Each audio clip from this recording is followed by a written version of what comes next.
ॐ सहना भवतु सहनौ भुनक्तु सह वीर्यं करवावहै तेजस्विनावधीतमस्तु मा विद्विषावहै। ॐ शान्तिः शान्तिः शान्तिः। या देवी स्तूयते नित्यं विबुधैर्वेदपारगैः सा मे वसतु जिह्वाग्रे ब्रह्मरूपा Saraswati. The Enigma of Effort is the subject which we are going to understand, study for these 2 evenings. Based on the characters of Karna, Bhishma, Vidura and Kunti, based on these 4 characters from Mahabharata, understanding their life, the way they lived their life, keeping that in mind and heart, I shall expound on this subject. Whether I bring in few shlokas from Mahabharata or not, whether I particularly delineate few episodes from the lives of those most competent people of Mahabharata or not, the theme is from the standpoint of their vision, their wisdom, as well as their confusion. Confusion of Karna, wisdom of Bhishma, vision of Vidura, and the life lived by Mother Kunti. This is the foundation for our topic. Mahabharata is such a beautiful work. Mahabharata is Vyasa Prasada. It is the perennial philosophy of Vedanta in a story form, and it is the Sarasangraha of entire Shastra, the quintessential philosophy of Vedas, Upanishads, everything you can see in Mahabharata. In one word, I can tell you, being a sincere student of Mahabharata, being the one who is expounding on Mahabharata since 10 years, every year 50 days, 60 days, 2 hours lectures, still completed only 2.5 parvas, 340-50 discourses so far, still completed only 2.5 parvas.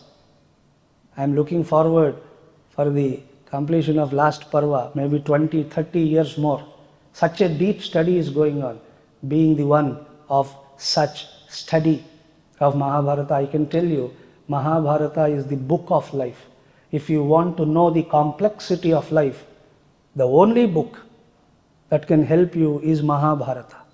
But unfortunately, the country which has produced such literature, I don't know where from comes all these notions that in our country, among Hindus, there is a misconception that you must not keep Mahabharata at home.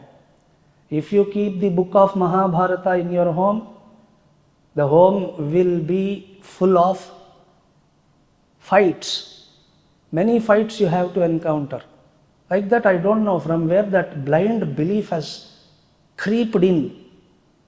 Vyasa Bhagavan says in the opening verses of Mahabharata, Bharatam bhavane yasya tasya hastagato jayaha. In that home where the study of Mahabharata regularly happens, tasya hastagato jayaha, there victory is hastagatam, victory is at hand. The person who studies Mahabharata, for him victory is at hand.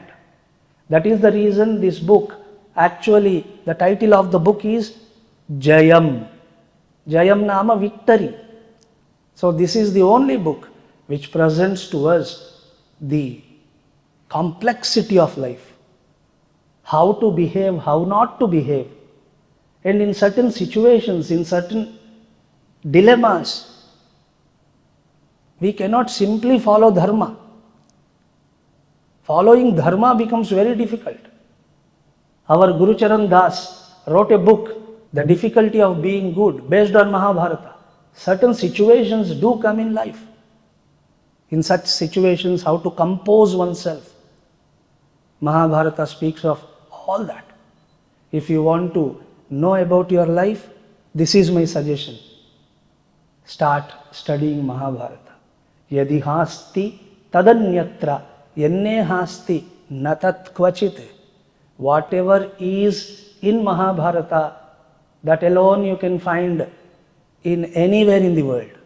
Whatever is not seen in the Mahabharata, whatever is not discussed in the Mahabharata, whatever is not deliberated in Mahabharata, you go around 14 worlds, but you will not find that thing at all. Such is the blessing of Vyasadeva. So, our topic entirely depends on those teachings of Mahabharata. Upon the invitation to a royal dinner, a scholar went to the palace, of course in his usual simple attire. The guards did not greet him. He was denied entry by those guards, and the people there forget about greeting the scholar. They cared not even to recognize him. Then the scholar went back home and returned to the palace, now donned in finest of the clothes, silken garments. Now seeing him, the reception committee rushed to greet and accorded him a befitting royal welcome. Then the feast began. This scholar, to the astonishment of everyone present there, started rubbing, smearing the food items to the clothes, as if he is force feeding them the dress. King asked him, "What is this?" Definitely, I think, my dear scholar, definitely there must be some intention, there must be some lesson that you want to teach all of us here with this impish behavior. Then politely said the scholar, "Your Highness, I came here, but it is because of this dress, because of these clothes that I was admitted in. Such a great respect I could command because of this dress. It is for this dress I am able to be here, a part of this wonderful occasion. Therefore, certainly it behooves to feed this dress as a gesture of gratitude. Therefore, I am rubbing all the food items to the dress. It's not rubbing, I am feeding it." Wisdom literature is full of such stories. In fact,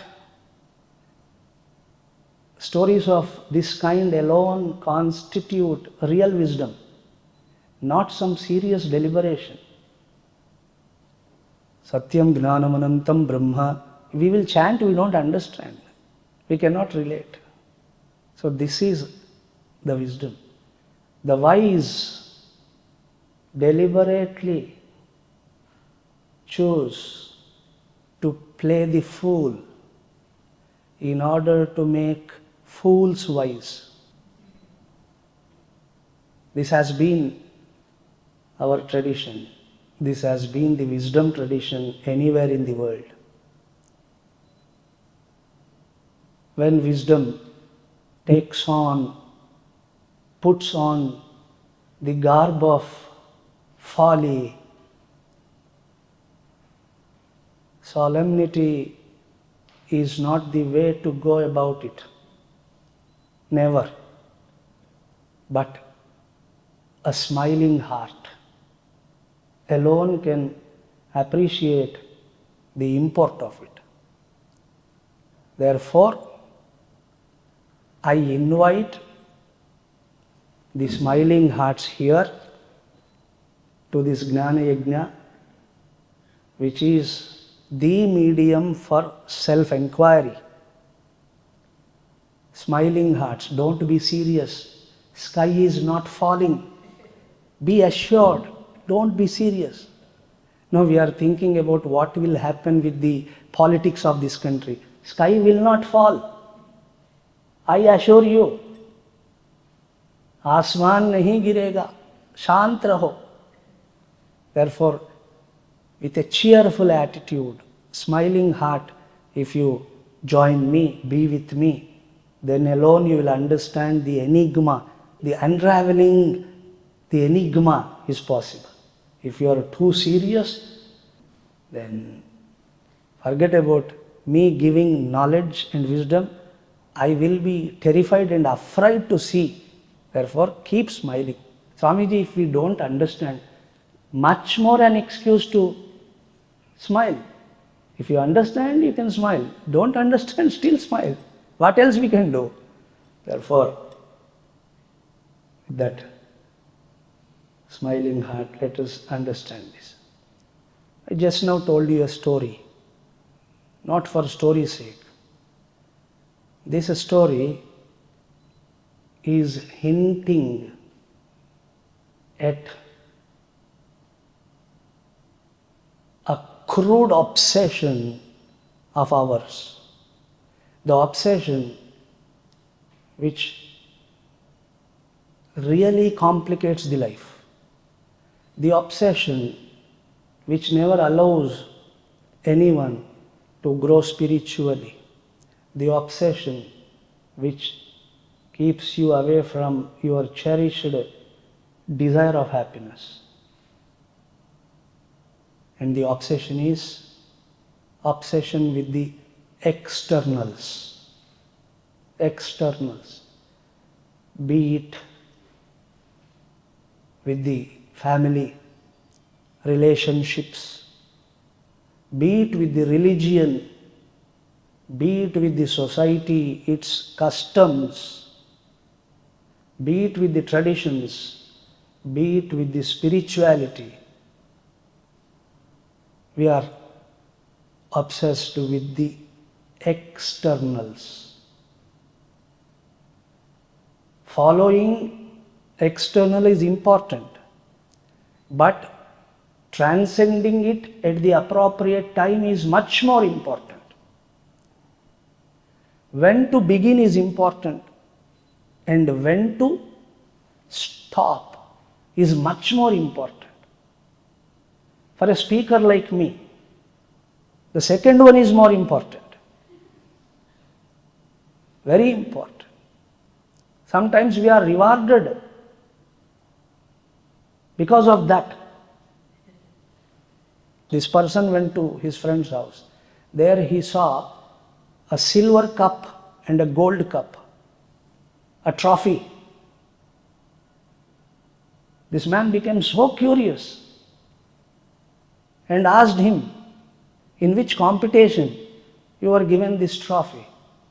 Then the friend said, in singing competition. That's great. I never knew that you also sing songs. Very nice. How about this silver cup? When I started singing, they gave me this silver cup. Oh, very good. How about this gold one? When I stopped it, I was given this gold trophy. You will be rewarded if you know when to stop. The art of exiting is very important.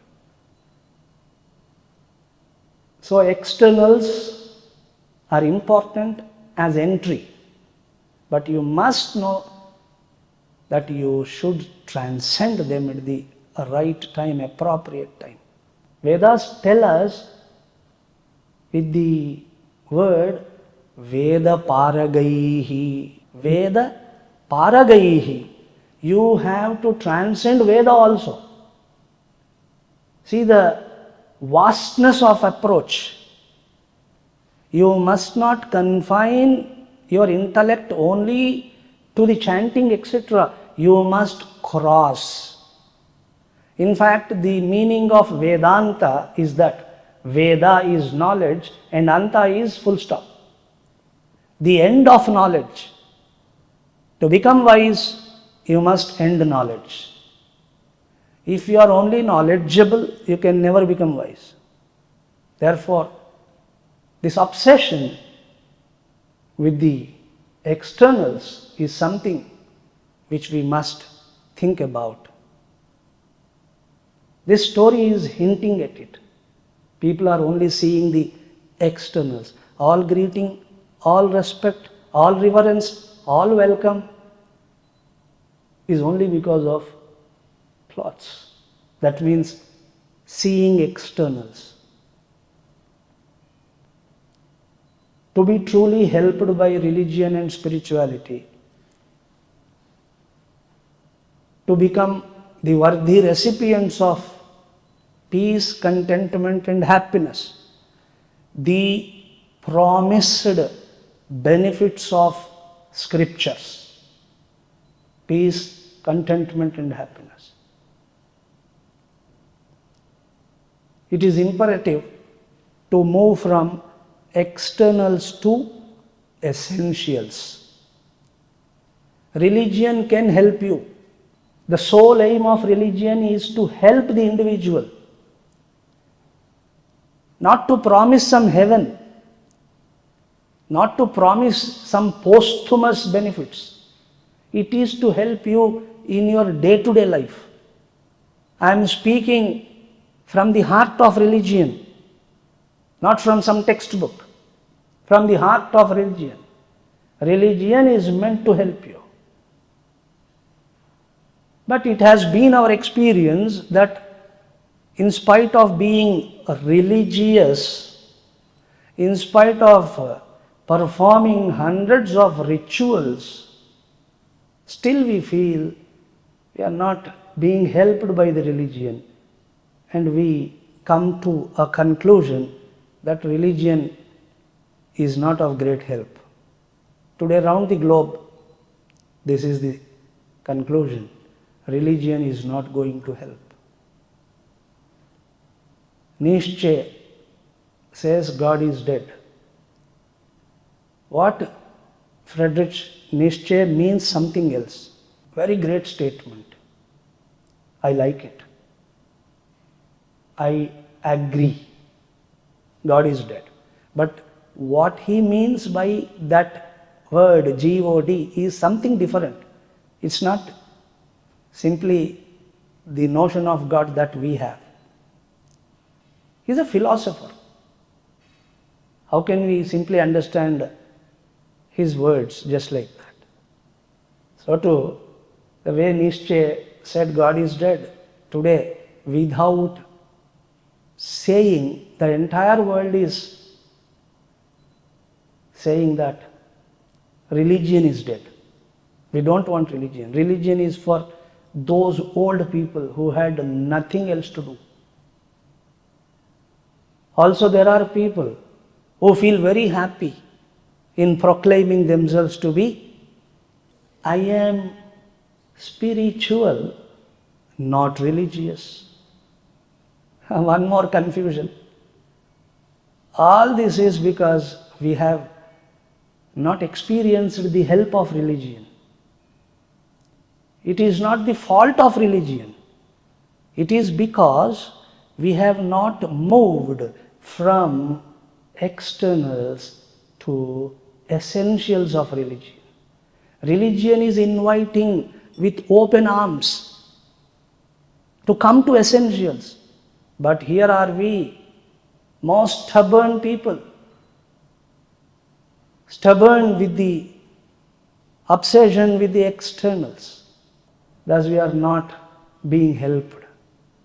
Thus we are not the recipients of those benefits. This person wanted to stay at least one night in a 5-star hotel in his lifetime. Therefore he could arrange a lot of money for himself and went to stay in the 5-star hotel, thus fulfill his desire. He was greeted and bellboys have come, took luggage, and he was taken into the elevator. Then this man cried out loudly, "I paid $2,000 for this small room." Then that person told, "Sir, this is an elevator. It will take you to that presidential suite wherein you will really enjoy the comforts of this hotel, the room, everything." So too, we are only standing in the elevator of religion, and we are complaining that there is not even an elbow space for me. I am not able to breathe, feeling claustrophobic all the time. What religion is this? Dear, you have to press that button. You have to press that button. Elevator will take you to that level, to that floor, to that suite where you will have luxury and luxury alone. Religious promises that luxury. Religious mind is the most luxurious mind in the world. Most luxurious mind. The people who have such mind are called Maharaj. That is the reason in our country, in Indian culture, the one who has nothing but one kamandalam, nothing but one pair of clothes and chappal, etc., nothing really, but still he is addressed as Maharaj. What Maharaja he is? Because his mind is reveling in such a comfort, even the Maharajas, outside Maharajas, can never dream of it. This is the benefit of religion. It gives you luxury. What is that I lack? That attitude. What is that I lack? I am ever surrounded by the grace of Bhagavan. What is that I lack? What luxury it is?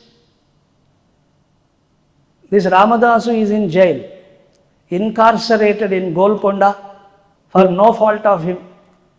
He constructed Rama Mandira and he had to suffer all the privation. So much suffering in that jail.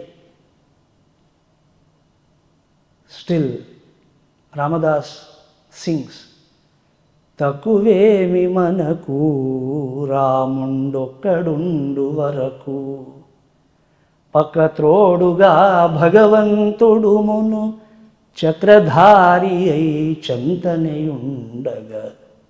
Pakatroduga, beside me, above, below, right, left, everywhere, beside me is Ramachandra. What is that I lack? Takuvemi manaku. That is luxury. Any one of us here, do we ever feel such luxury that what is that I lack? What is that I lack? This feeling, have we ever experienced in spite of so much accumulation?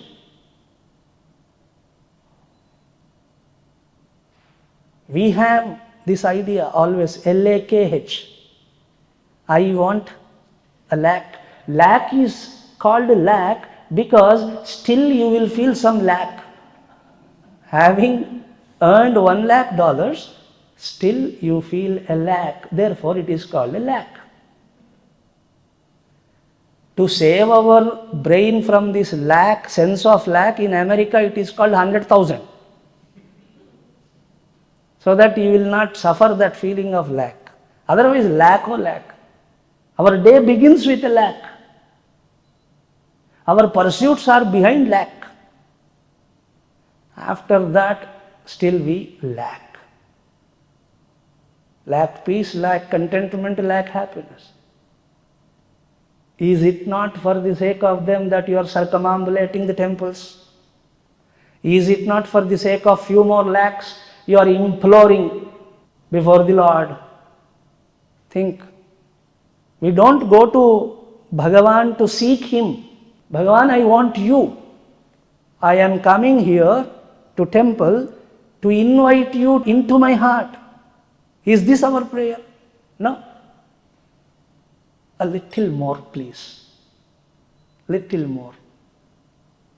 Somebody asked, how much money do we require to be happy? The answer came, universal, ever perfect answer, which cannot be improvised upon, is a little more. How much money do we require? A little more. Adil mange more. Therefore, the point I want to make is, religion gives you a luxury which no other thing in the world can ever give you. No other accomplishment can ever give you. Religion gives you luxury, not some Swarga. Even Swarga is full of security issues. You will anyway go tomorrow. Whenever you go, you will see. Swamiji, are you sure that we will all go to Swarga? Yes, having come to my satsanga, even if you sleep here, you will go to Swarga. Don't worry.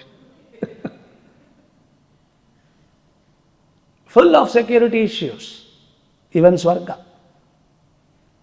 Religion gives you luxury. Religion bestows upon you the peace, contentment and happiness. Nidhi sukama, Ramuni sannidhi sukama, nijamuga telupave manasa. That peace, that contentment, that happiness is the contribution of religion and spirituality. But we remain the way we are in spite of religion surrounding us, in spite of our going to temples, etc.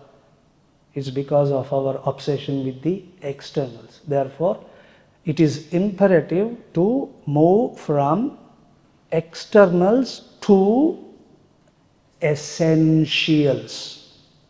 Essentials.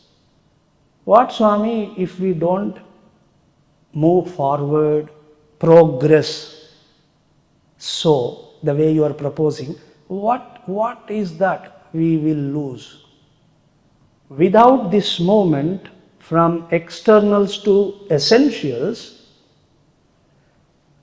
the religion, the spiritual life, God, everything, they become eventually, if not now, eventually they will certainly become a burdensome effort.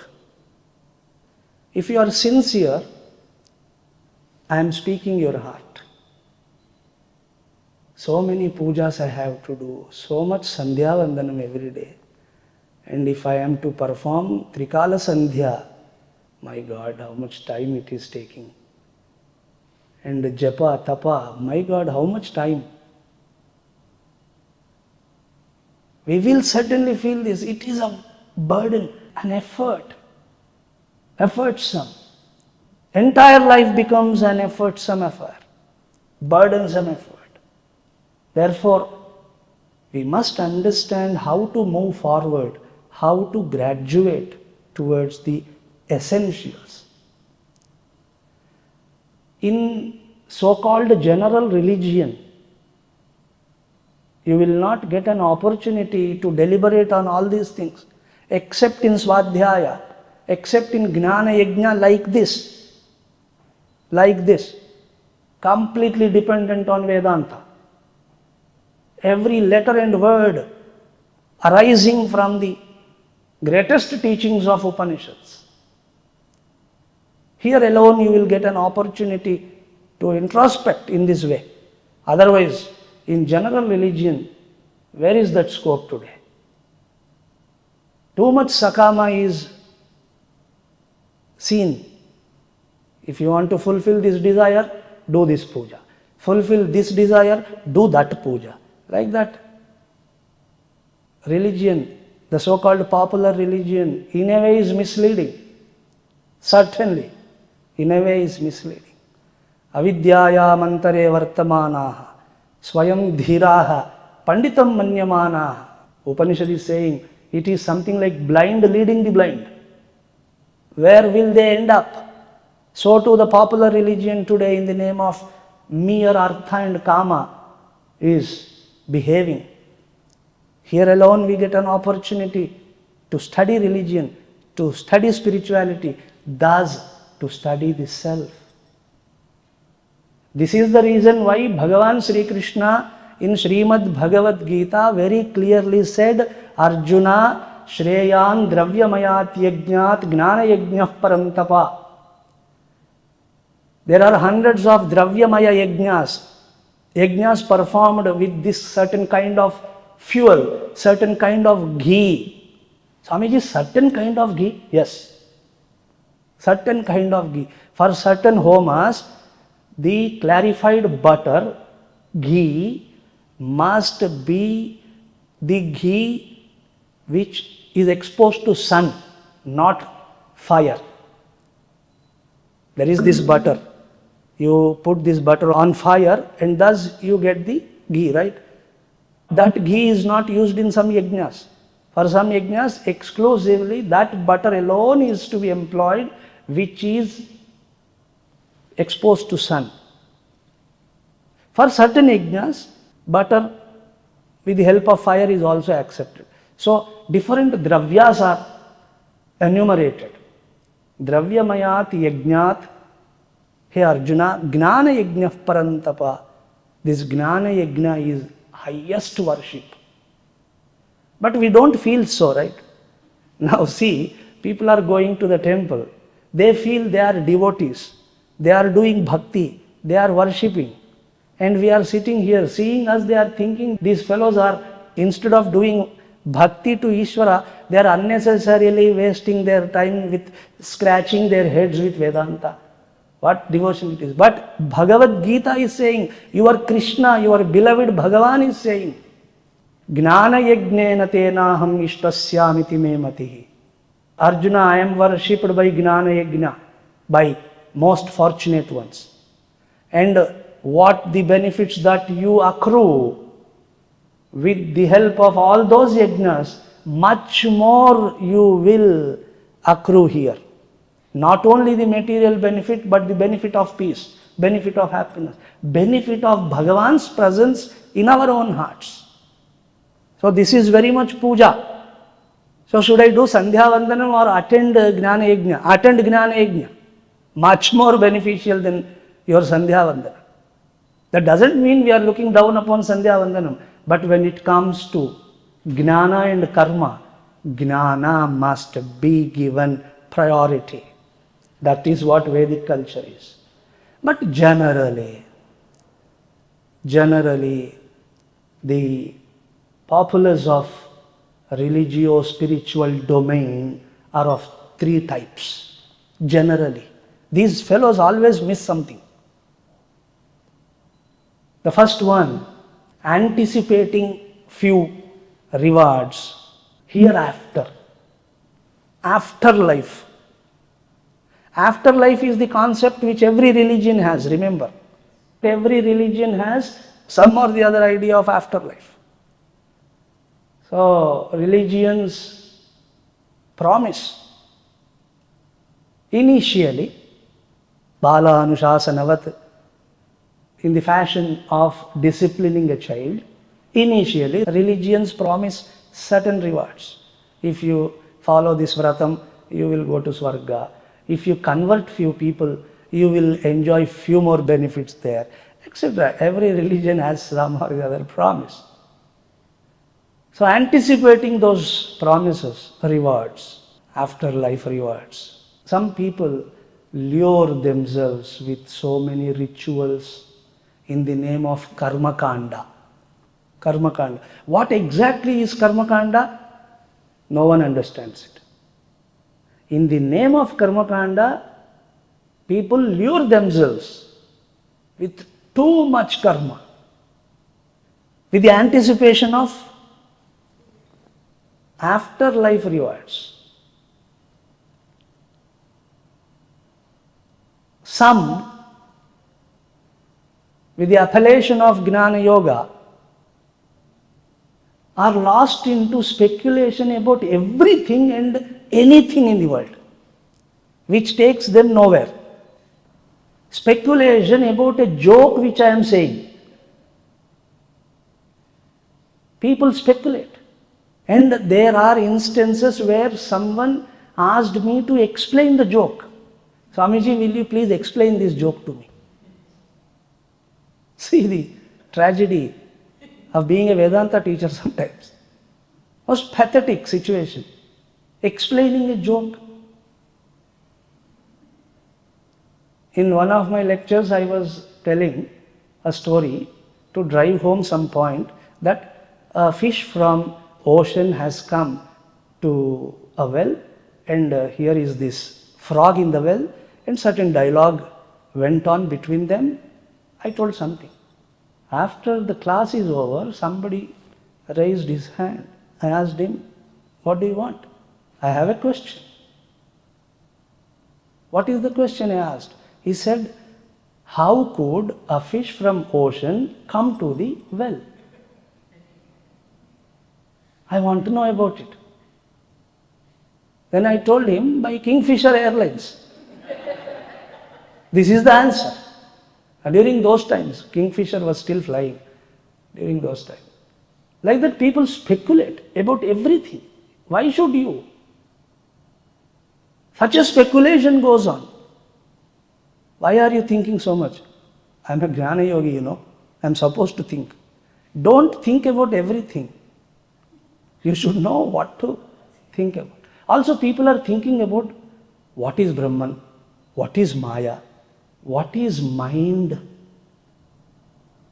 We have not even understood the brain properly, the workings of the brain, how the brain is hardwired to cheat us sometimes for the want of survival, how the brain is never interested in peace, contentment and happiness. It is not interested. Moment you become little serious about these words, brain will try to deviate you, digress you. We don't even know what brain is. But what is mind? You are jumping onto something. 2 plus 2 is equal to 5 for you still. Now you want to understand E is equal to MC square. What E, what M, what C? No, I learnt all the alphabets. I know E, M, C. That is different, this is different.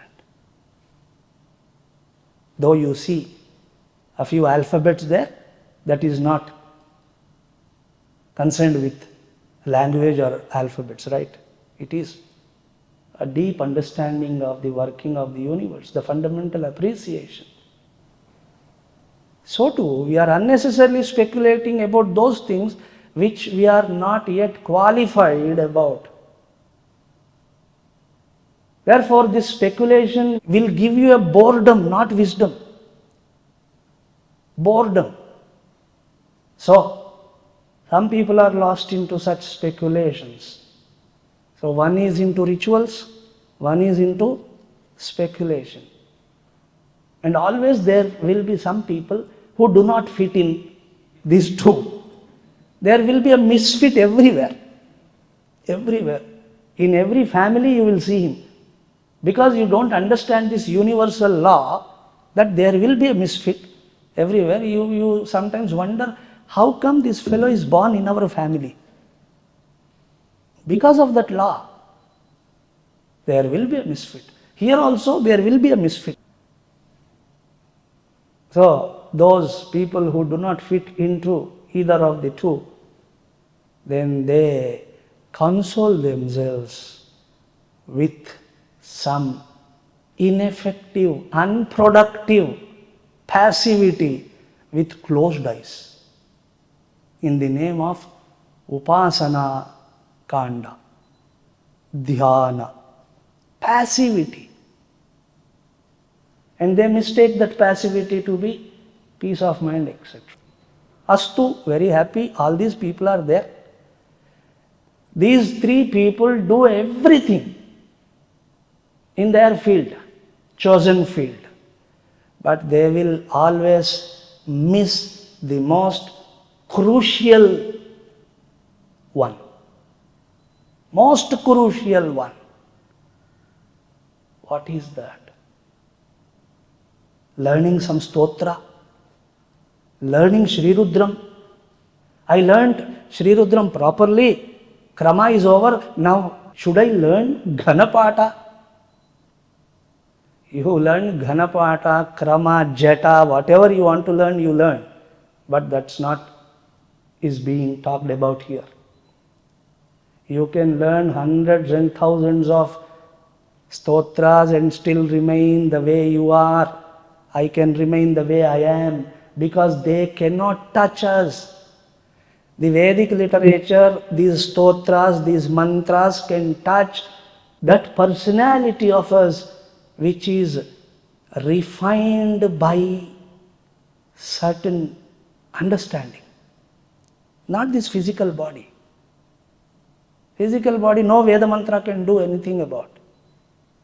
It touches the Sukshma Deha. Very refined that too. So all these people are missing one crucial thing. And what is it? Living life meaningfully. Avalda. Oh. Is this what you wanted to tell, Swami? If we had known that this is going to be the conclusion and the gist of your teaching, we would have been enjoying the TV serial, soap opera.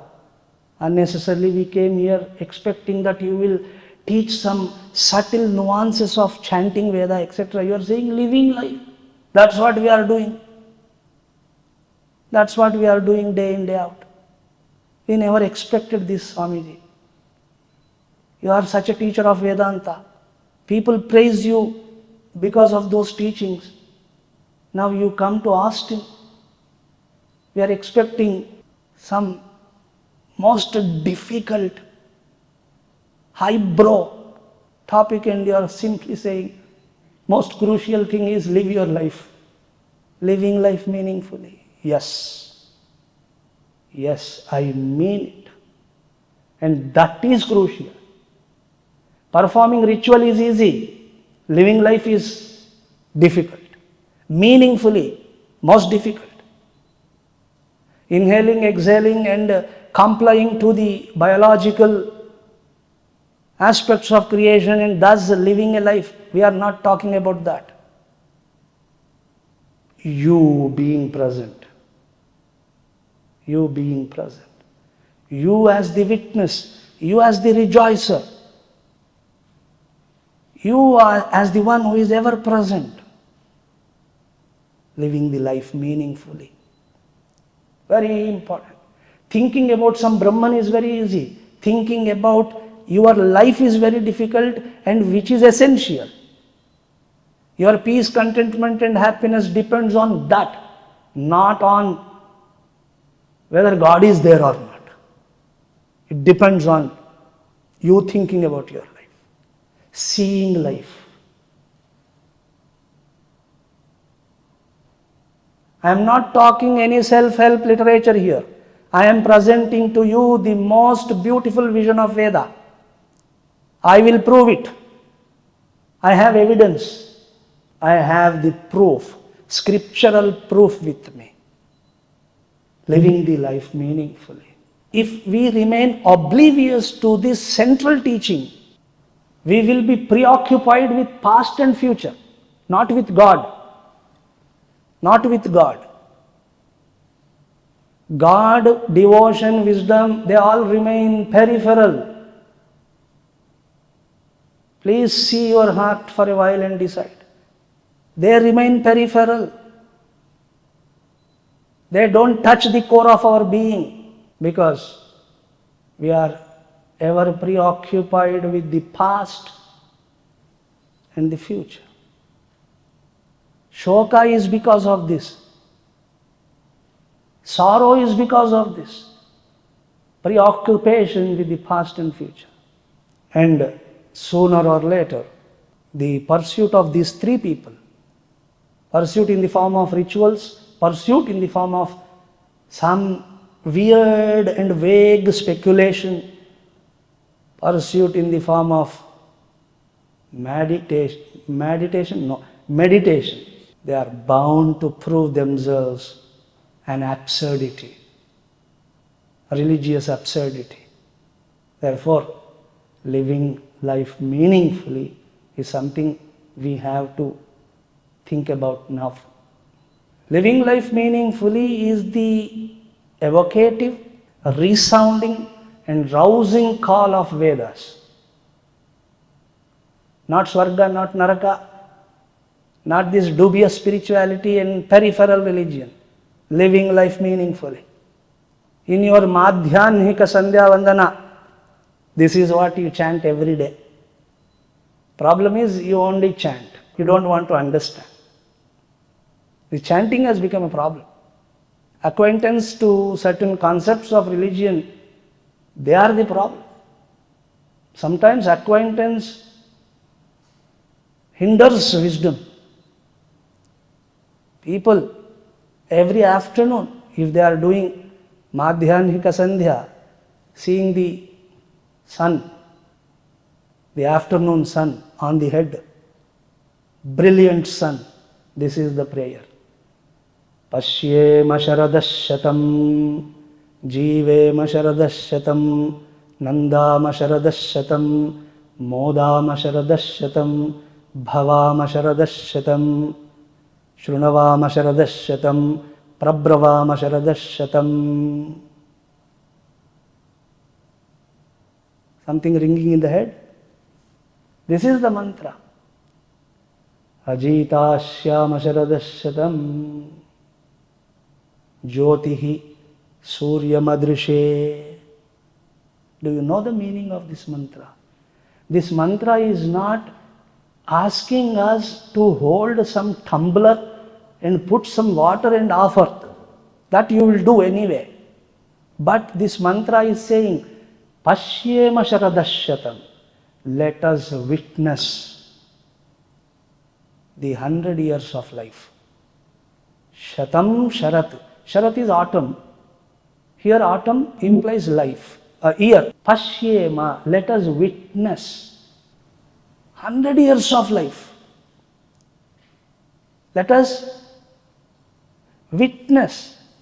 Are we witnessing life now? Jivema, let us live, not exist, live. Jivema sharadashatam, nandama sharadashatam. Let us rejoice living. Are we rejoicing life?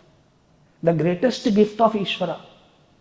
We are worried that Bhagavan is not blessing us with this desire, that desire, etc. Also, we become elated when Bhagavan blesses us with some fulfillment of desire. But without our asking, day in, day out, He is protecting this life. He gave you this life. He is very much with you in the form of this life. Are we enjoying it? Rejoicing it? Most expensive thing in the world is one breath. Most powerful also. It is this breath which is keeping the death away. What powerful thing it is. Are you with me? Shall I hope so? Most powerful thing, which is saying, death, stand away. Don't touch this organism. Be away. One breath, each breath. So powerful. And so expensive. Not expensive, priceless. Priceless. Any amount of money cannot guarantee one more extra breath, which is already with you. Should you not feel happy for it? Even if you are planning for Swarga, Naraka, etc., afterlife, posthumous things, there also what are you going to do? After death I want to live, right? The intention behind going to Swarga is finally this. After death I want to live. You are already living. Why don't you enjoy it now? If you are not enjoying this life right now, what is the guarantee that you will enjoy in Swarga? In some Indraloka, Chandraloka? This is called speculation. Not whether Brahman is real or Maya is real. Let them be real, non-real, that doesn't matter. After death you want to live. Therefore you are doing so many rituals and punya karmas. But right now you are alive. Be happy. Each breath, this is Vayulinga. You want to go to Kalahasti to worship Vayulingeshwara. Here is this Vayulinga. Namaste Vayo Tvameva Pratyaksham Brahmasi. This Vayu is Brahma. People don't realize. Nor do they become happy about it. Except a couple of us here, many people are not even feeling, what is so great, he is talking about breath and all that, okay. So what? See my face when I am talking about it. See my body when I am talking about it. See my articulation when I am talking about it. It is joy being expressed. But for many, it is not joy. It is their electronic brain which is feeling uneasy. What is this Vayu and all that to be happy? I need one more car to be happy. I need one more home to be happy. I need one more wife. Okay, I need one more relation to be happy. Therefore, Veda is inviting you, rather commanding you to rejoice. Nandama Sharadashyatam, Modama Sharadashyatam. Let us delight in life. Bhavama Sharadashyatam. Let us be present to life. See, when I am translating these mantras, are you not seeing all these so-called modern self-help concepts? The self-help is most outer layer. But this teaching, see, you be present to life. Bhavama Sharadashyatam. Shrunavama Sharadashyatam. 100 years let us do Shravana of higher ideals and values. Just now those priests were chanting, Bhadram Karnebhi Shrunuyama Devaha. May our ears hear auspicious always. The second meaning is, whatever my ears hear, that should become auspicious. Shrunavama Sharadashyatam, Prabravama Sharadashyatam. Let us speak. Let us have a meaningful conversations for 100 years with our near and dear ones. A meaningful conversation. And the Veda mantra is again telling us, Ajitasyama Saradasyatam. Let us remain indomitable in this life. Indomitable. Let the allurements of fleeting experiences and their anticipation not dominate our peace, contentment and happiness. Whatever happens, I am happy. I am happy not because, but in spite. He alone can be happy who has this attitude. I am happy in spite of such and such situation. The way Ramachandra was always Smita Gambhira, being the worshipper of Ramachandra, I am also like that. In spite of some problem, in spite of some shortcoming, in spite of some lack, I must be peaceful, happy and content. That means I must discover them in my heart. They are ever present, uninfluenced by the externals.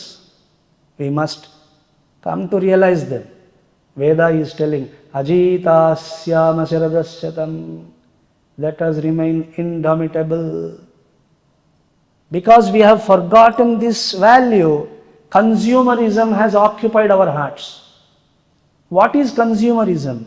Philosophically, consumerism is that the allurement of the world, the comforts, etc. of the world, dominating your heart. I don't require this sofa, still I will buy. I do have a couple of them already in my home, still I buy. Still I buy. $50,000. I am ready to shell out. Why? Why? So far so good. Correct? People just buy. In that instance, what has happened? This convenience has somehow defeated you. Constantly suffering a defeat is called consumerism. Using the materials for our growth and comfort is never consumerism. But you are defeated. You really like something, but you end up buying some other thing. Many people buy those sofas, etc., but when they are all alone, they sit on the floor. They don't sit on the sofa because they don't like it. People buy all brand cars, but when I go to their home and when they want me to take to some place in their choicest car, they will bring out that old 10-year-old car from the garage. Swamiji, this car I like. Driving is very comfortable. I want you to sit in this car. I will take you in this car. He likes that car actually. He has some love affair with that car, but ends up buying some car just because he got defeated by that advertisement. And defeat in the form of a wrong conviction, an artificial conviction that he is entertaining now, that he is in requirement of that car. I am not buying this car for luxury or out of some desire or want, but it is my necessity. Consumerism is that wherein luxuries are converted into necessities. Luxury becomes a necessity. A label of necessity is being pasted on every luxury. That is consumerism. Therefore, Veda is saying, Ajita Syama, let us remain indomitable. Let us not come under the influence of everything. Jyotihi Surya Madrishe, may we behold this brilliance of sun and we invite that brilliance into our lives and hearts. What a nice feeling. This is religiosity, not that tumbler. Religion is not stuck with that tumbler and that spoon. In Panchapatra it is stuck. Revive the religion now. This is the religion, inviting the brilliance of sun into my life. and making this resolve every afternoon. Remembering this virtue and the value every afternoon, that I must live my life, I must be present to my life, I must delight, rejoice in this immediate life. Not some Purva Janma, Uttara Janma. What is the guarantee? If I ask you what is the guarantee, what evidence can you produce? I can produce one evidence, Swamiji. This fellow remembers his Purva Janma. There are few YouTube videos also claiming that this boy of 5 years suddenly remembered his Purva Janma. Nice it is. It is finally a hypnosis, but I have a contention. If somebody remembers his Purva Janma quite vividly, why should he go to school now? In his Purva Janma, he went to school, he pursued some study, he got some degree. Why should this fellow waste time now going to school and all? Save that money. ఇప్పుడు ఎట్లా ఉంది అది అప్పుడు నవ్వుతామంతే అంటే that means that is that this is అది correct. So this all brainy. Don't really think some Purva Janma, Uttara Janma. Don't get into that business. But some Mahayogi can see, yes, are you that Mahayogi? And no, then why are you talking about it? Why are you wasting time? First work with your life. If you become yogi, work with Purva Janma, Uttara Janma also. Let us wait for that time. Therefore, every day reminding ourselves these values. Vedic teaching is that live life meaningfully. So these people about whom we were just now talking, these people are ritualists and lectiophiles and shut-eye seekers. Meditators? No, I don't call them meditators. Shut-eye seekers. These three people often miss and sometimes purposely avoid the most important responsibility. Underline the word responsibility. Responsibility given to us by Bhagavan. Responsibility.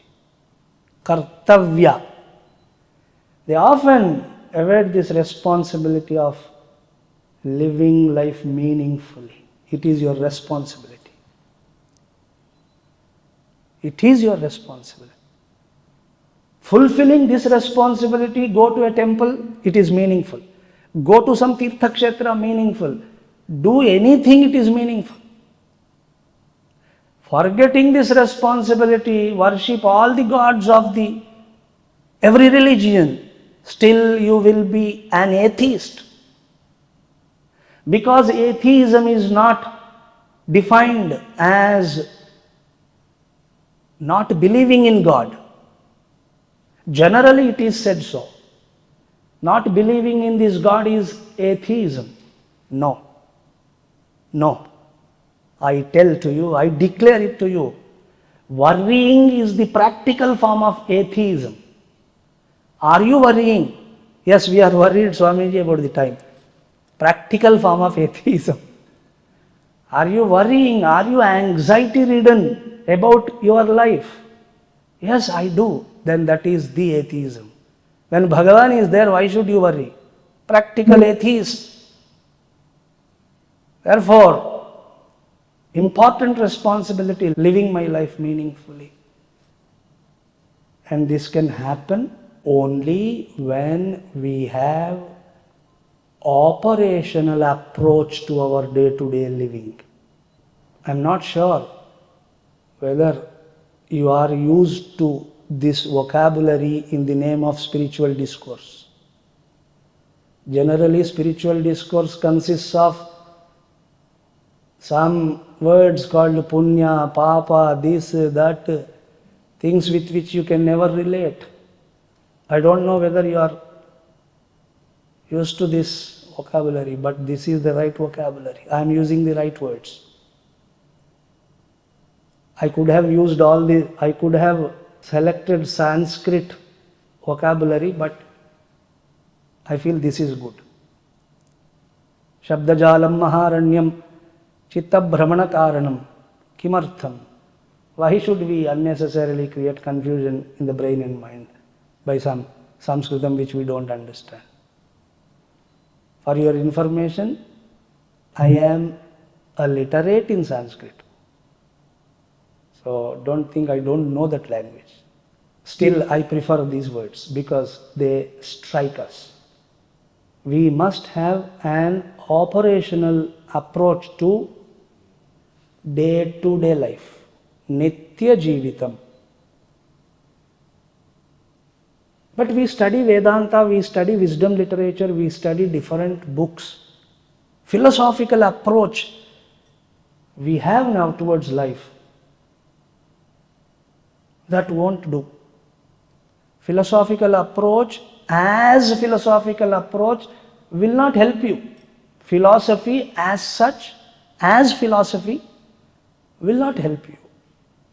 In fact, if you are obsessed with externals of philosophy again, that entire philosophy tends to become foolosophy.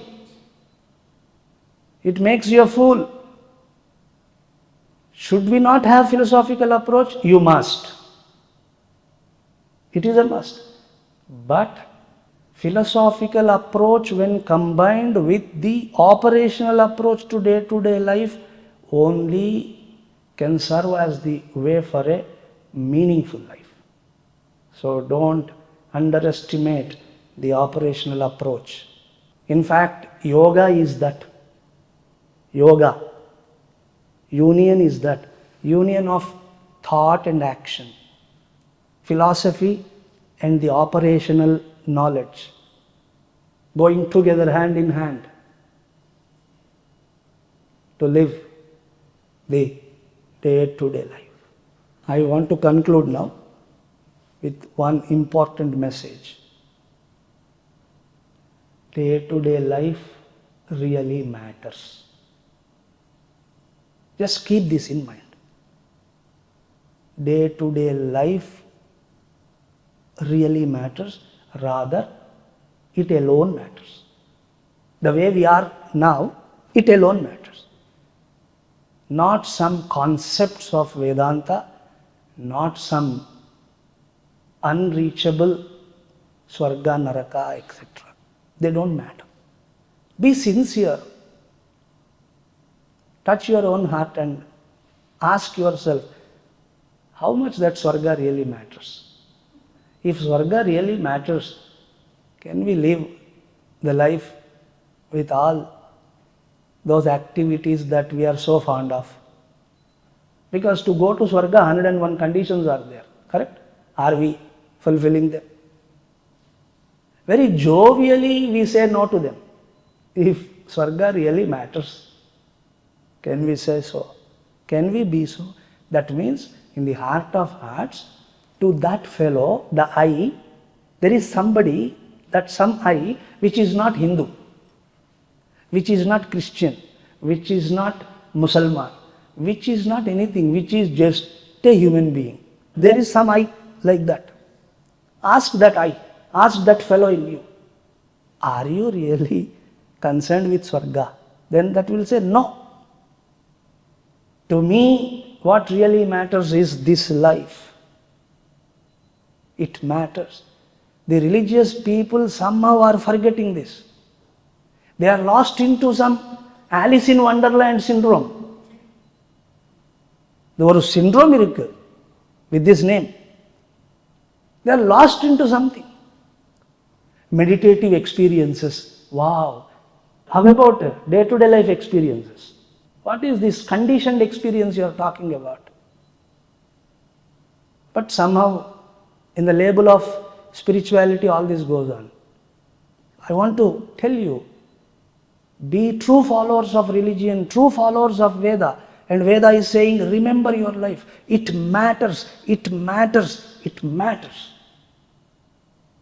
All else that you are discussing and entertaining, which is unconcerned with the day-to-day living, is a mere talk.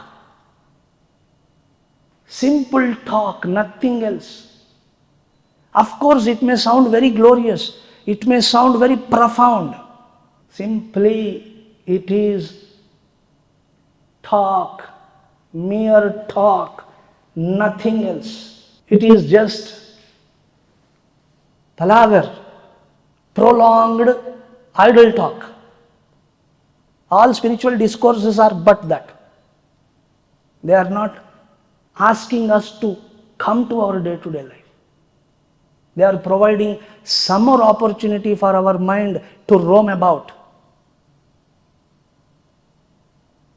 But our Veda Bhagavan says, come to your life, recognize it. Because unless life, along with its beauty, along with its consonance, as well as complexity, is well understood. Point one, unless the authentic self, the way it is, the way I am, authentic, unless that I is accepted,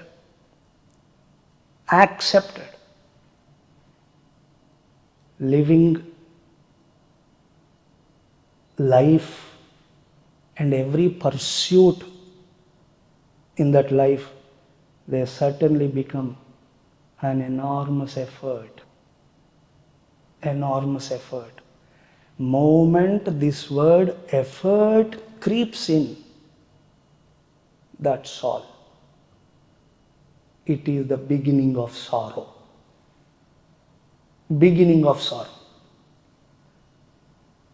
It's too much, Swamiji. Since childhood we were told to make efforts, and we were given this sutra, theory, that more you make the efforts, more progressive, glorious will be your life. Now you are bringing in a contradiction. You are telling me that by making effort, suffering starts. Karna represents this. Karna's entire life is full of effort. He wanted to be a very good person. But being good was an effort for Karna. Being good was effortless for Bhishma and Vidura. Karna always wanted to be good, to show himself as a good person. That is why he chose that Danavrata. That too at the end of Mahabharata. Don't think from day one he was like that. Most wretched fellow. If there is one character that I dislike in entire Mahabharata, that is Karna. But you don't know that Karna. You know only this Danavira Shura Karna. You got confused again. So Karna is not an ideal character. He is a very confused personality. Very confused. His life is but an effort to be good. Every minute he suffered inside. If you study Mahabharata and Karna's internal dialogue, sometimes with himself, sometimes when he confides his feelings to Vidura, you can see that. He says, I am suffering. I am not what I am, what I seem to be. I suffer inside. Why? Karna's life is effort. So, moment this word effort comes into the pursuits in living and in life at large, it is the genesis of suffering. There begins the suffering. How is it? We will see tomorrow. When we meet here, we will do some meditation. With the help of that meditative awareness, we can progress to understand this. Really enigma it is. Because society's language and its definition is different. Now here the language differs, the definition differs, and certain subtleties which needs a lot of attention to understand. I'm so happy that we got an opportunity in Austin to expose ourselves to these teachings, and it is the grace of Bhagavan that such Gnana Yajna, such an opportunity for intense learning those things that do matter, we are blessed with so much gratitude, with great devotion to the lotus feet of Ishvara and Guru. I conclude this talk. Harihi Om Tat Sat. Swarajya Samrajya Vibhutiresha Bhavat Kripa Shri Mahima Prasadat Prapta Maya Shri Gurave Mahatmane Namo Namaste Stu Punarnamostu. Om Purnamadah Purnamidam Purnat Purnamudachyate Purnasya Purnamadaya Purnameva Vasishyate. Om Shanti Shanti Shanti. Harihi Om. Shri Gurubhyo Namaha. Harihi Om.